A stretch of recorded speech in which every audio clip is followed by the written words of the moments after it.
this place is just thick. And look at this.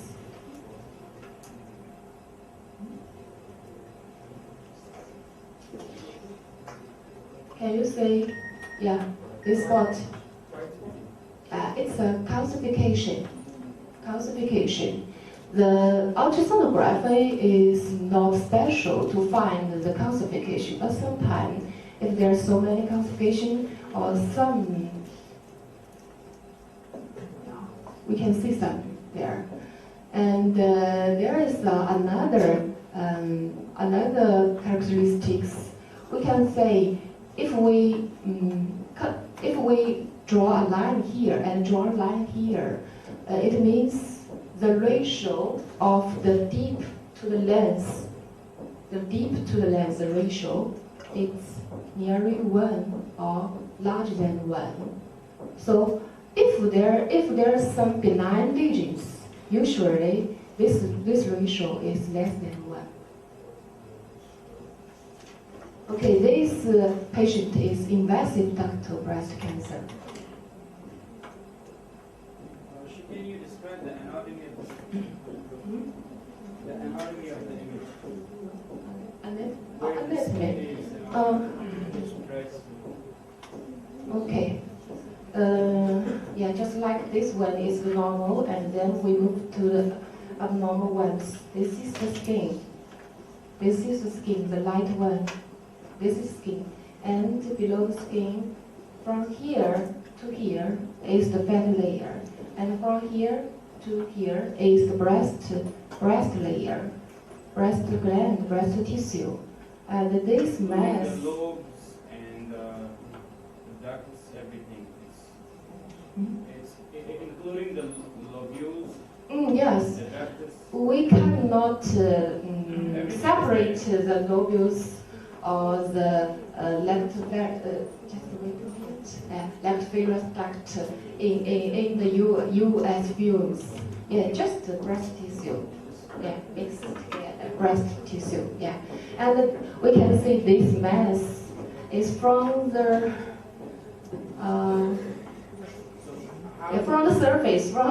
surface of the breast to the ground of the breast. Yes. Hi. What's the picture in the corner? That one, the round thing, is that the breast and the direction of the ultrasonograph? In the corner, left lower corner. Yeah. Yeah. From here to here. Yeah. The round thing, it represents the breast. Yes. This is a marker of the breast, and the probe here.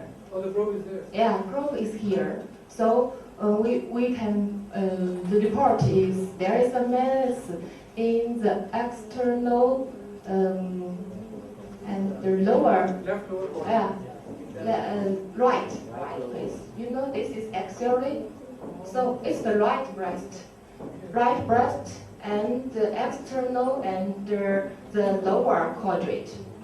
And the round thing represents the nipple. The central. Yes, the central, the round. This presents the nipple. So this, in front of the mark, we can see where are the masses. You have any question? So we are watching only a part of the breast. Yes, just below the probe. Yeah. If you use the US examination, we should move the probe around the breast. Usually we can use, first we put the probe here and then to the outside, and then move back. Go to outside, move back, go to outside. Yeah, this way. Can we tell where the origin of this mass? The original? The origin, where it starts from? We can say from the skin or? No. It's just in the breast tissue. You can we have seen the skin is very clear, the skin layer is very clear, and the fat tissue layer is also clear, and there's mainly of the mass body is in the breast. So we can only say there is a mass there. We can't characterize it. We can't say where does it start from. We cannot say this, can we? If you find malignant carcinoma in the breast, so what's the origination? Of course, it's from the breast tissue, but we cannot from from the lobe or from the duct. We cannot. Private. And use the ultrasonography. We not only check the breast, also we can check the axillary lymph node. Move the probe to the axillary area, and then we check the lymph node just in this area.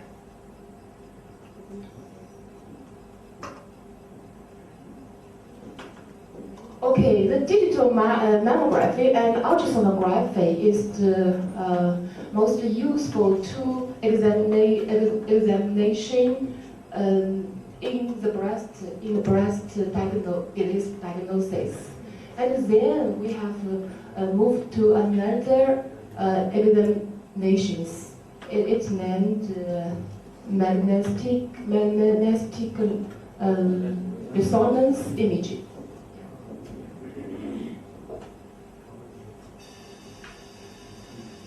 The magnetic resonance imaging now is become popular in some countries. In our hospital, there's 2 machines, and it was so useful in the breast cancer examination. Or some oncologists or radiologists have suggested it can replace the mammography to be the screening tools. But it's a little expensive.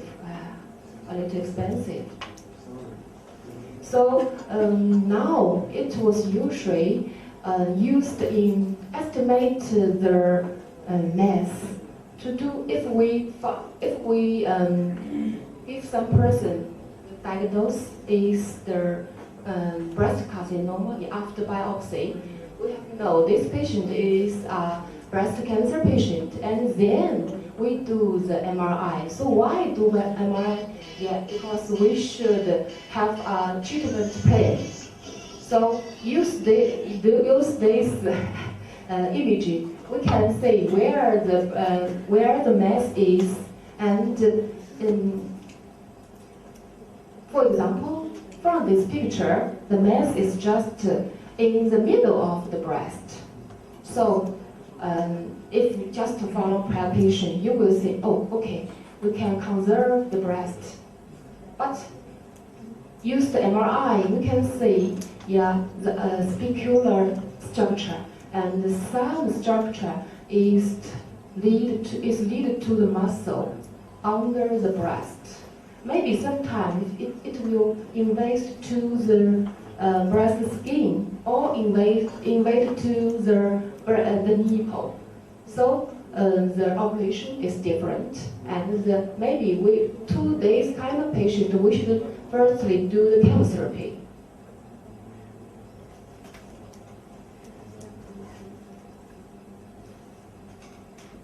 Okay, this is a CT scan. I like to do the CT scan to the patient. Of course, to those have the diagnosis of breast carcinoma. Why? Because I can get a lot of information. We do the CT scan, the lung CT scan.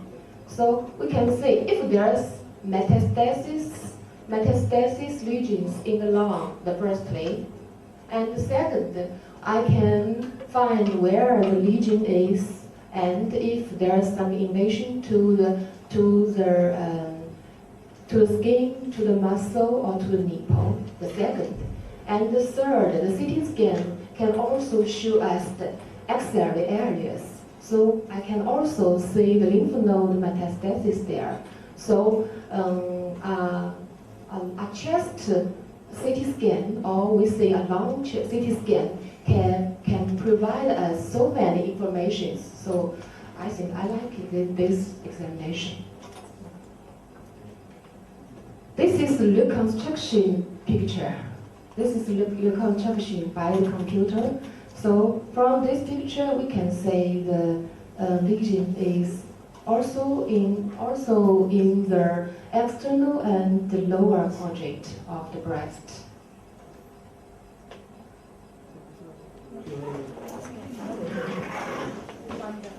It's a PET CT.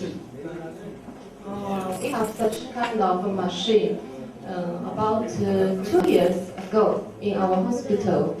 And from the hospital, CT can show, we can do the whole body scan. And from the whole body scan, mainly we can find the cell disease, some malignant in the cells. And this scan is sensitive scan for the breast cancer, because the breast cancer can highly uptake the contrast. The contrast is the 18F So use this scan, we can stage the breast cancer and sometimes for surveillance and surveillance of recurrence and metastasis. And for some patients, we do the neoadjuvant chemotherapy. It means, oh sorry.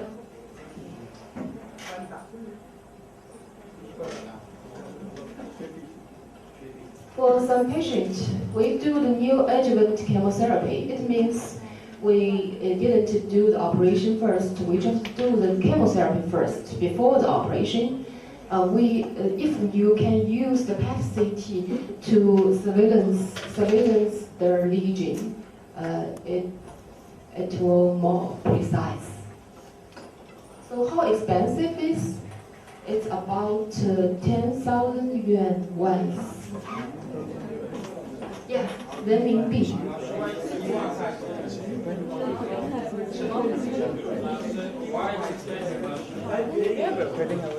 Because the machine is so expensive. Yeah, and of course the price is made by not our hospital to make the price. It's the same all over the country.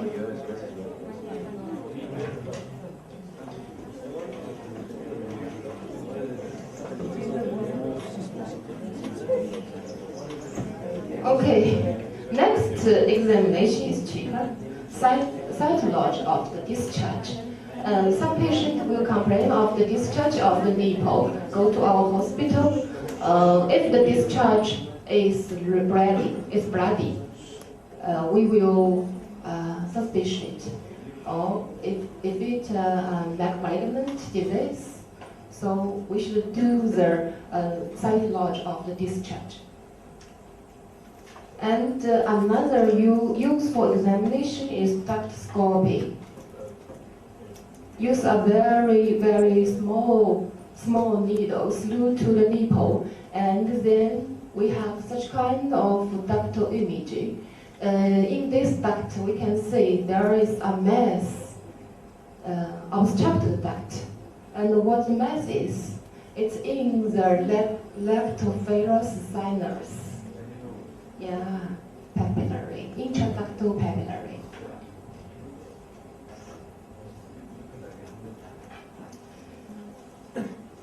Okay, most useful examination is biopsy. We should have the pathological result. So we have several methods to have the pathological result. The first is fine needle aspiration. Use a needle to inject to suck several times from the lamp, and then we can have some cells there. And from the smear, we can say if there's some malignant sign.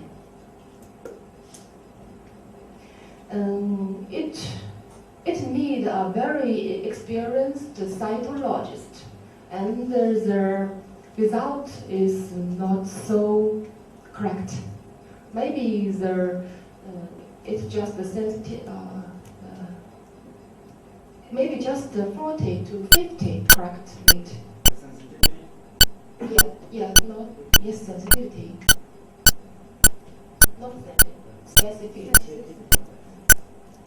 Specificity is important. Yes, because it's so difficult to say. You know, I cannot say who she is just from hair, just from hair. I cannot know.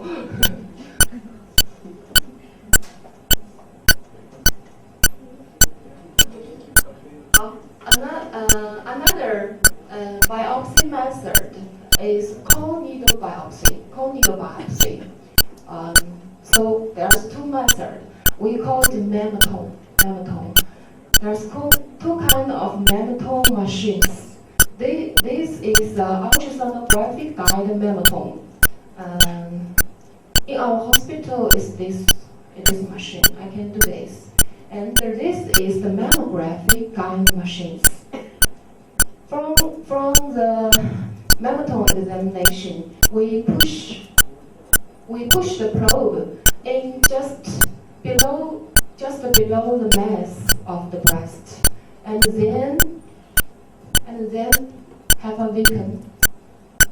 The mass will sucked in this area, and then there's a rotate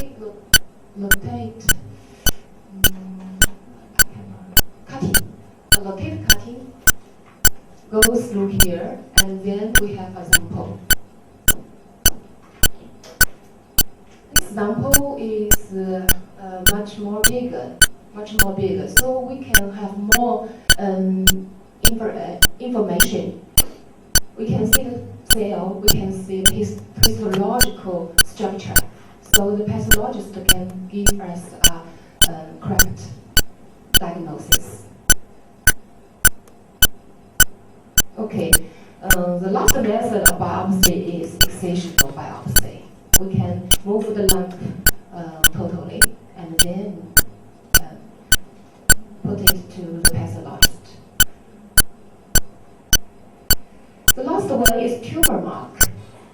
You know, in the hepatic liver, hepatic carcinoma, there is a use for tumor mark AFP. Yeah, AFP. But in breast cancer, there is no specific tumor marker. Somebody say there may be the CEA or CA153. Maybe there is some relationship, but not specific.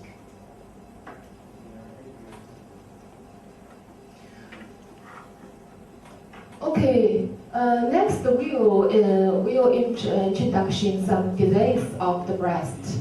And first is benign disease. Maybe it's my mistake to call it a disease. It's not disease.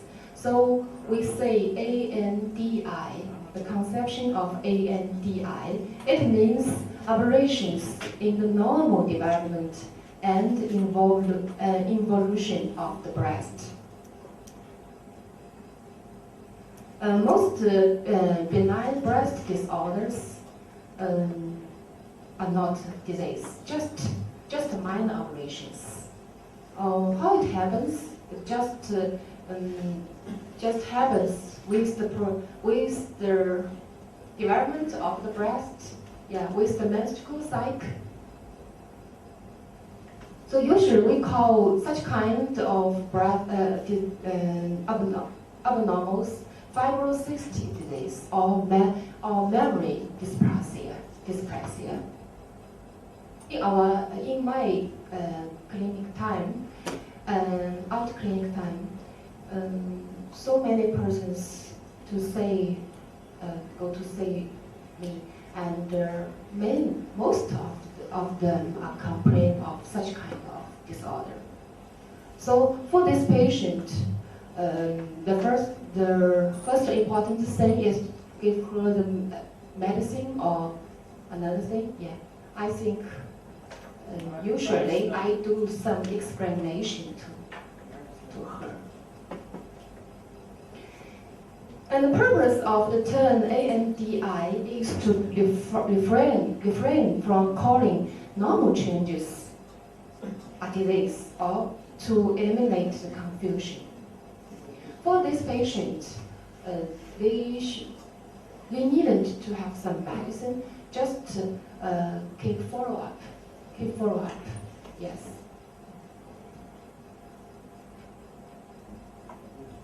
Okay, there's some classification of the ANDI classification.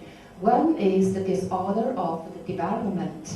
It including polymastia and the polycythia. Polymastia means there's a lot of breast. Polycythia, a lot of nipple.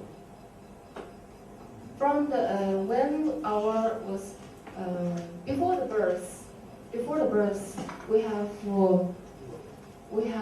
a lot of breast, just from the axillary to the yes. Sorry, I can't know these words. Yes, 1, 2, 3, 4, 5, just like dog or pig. Yeah, a series of breast, but most of the breast will disappear when we are birth. If it isn't disappeared, so we call it polymastia. And also axillary axillar breast tissue is also of this reason. And the conventional inversion of the nipple I have mentioned. And then the macromastia, it's the macromastia. It's not polymastia. Not polymastia, just one breast in this patient. And it's more weird because this patient is a very young woman, have two child, and before 2 years ago, it's very normal of her breast, but suddenly she finds the breast growing up bigger and bigger and cannot stop. What's it? Is infection or something? No, not infection. No, in fact, we do the biopsy. No infection, no malignant lesion, but the whole breast become larger and larger. Any symptoms? No symptoms. Just feel burden. Yeah. So what's the reason of this? Cause. Well, we cannot find the reason. And if we give her the tamoxifen to stop the estrogen, there's have some small function, but after several months, continue to become bigger. Yeah, this is the macromastia. Macromastia. Yeah. It will continue to become bigger and bigger. Yes, become bigger and bigger. And after 2 years, this picture is just before her operation, and then we decided to do an operation for her, so to make it smaller. But she denied. She told us she wants to cut all of the breast because she's afraid if there's some breast tissue left, it will also become larger and larger. And the pathologic of this patient is memory dysplasia.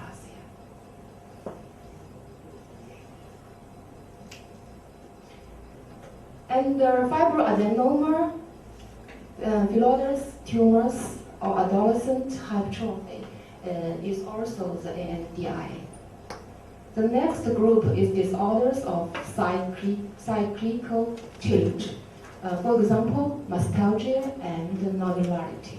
Nostalgia and nodularity. There's just no disease in the breast. Just the feeling is not so good. And the third group is disorders of involution. And sometimes cyst is included. Cyst, fibrosis, sclerosing adenosis, or ductasia. Let's see some pictures of memory dysphasia. And we can see this is, from here to here is the breast tissue, and the breast tissue is heterogeneous. And maybe it's a dilate duct. It's maybe a dilate duct. From the mammography, we can see some place is dense and some place is stuck. And there is proliferation of the epithelial cells. Okay, let's see some ANDS. For example, the mastalgia. Mastalgia is the pain in the breast parenchyma or stoma, but absence of any specific physical and pathological abnormalities. And for the mastalgia, most of the patient is cyclical, just according to the menstrual cycle. For this patient, follow-up is okay, but if the mastalgia is non-cyclical, so we should pay attention to this patient and to do the examination or some image scan. If there is some lumps you can palpate, or there is radiology investigations, we should do the biopsy. And if there is no pathological result, just the mastalgia, we should give her the good supportive underwear. And then we should ask her if she is taken some hormone. For the women just around the menopause, sometimes doctor will give her some hormone, hormone replacement treatment. So for this patient, they will feel the breast pain. So if in these cases, we should stop the drug. And for the patient have the contraceptive, we should switch to the high progesterone pills. For the extremely heavy pain, we should give her some drugs. Usually we give her some traditional Chinese medicine. And especially the estrogen. Especially the estrogen. Yeah. She's taking any other hormone? No. For example, she went through thyroidectomy. Not fun. Not include the thyroid. This hormone, I means the estrogen. Around the menopause, usually doctor give the patient estrogen. So you're mentioning estrogen only? Yes. Or those hormones which are given after the menopause? Yes. Only estrogen.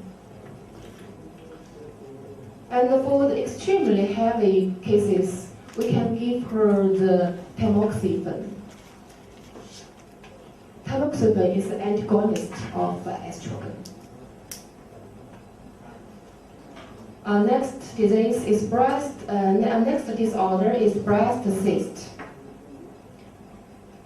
The breast cyst is more easy to happen in the patient during the 35 to 50 years old, and 50% of the cysts are mutable and easy to recurrence.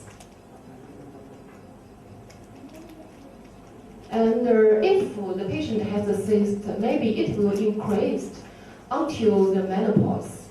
And after the menopause, the number of the cysts will sharply decline.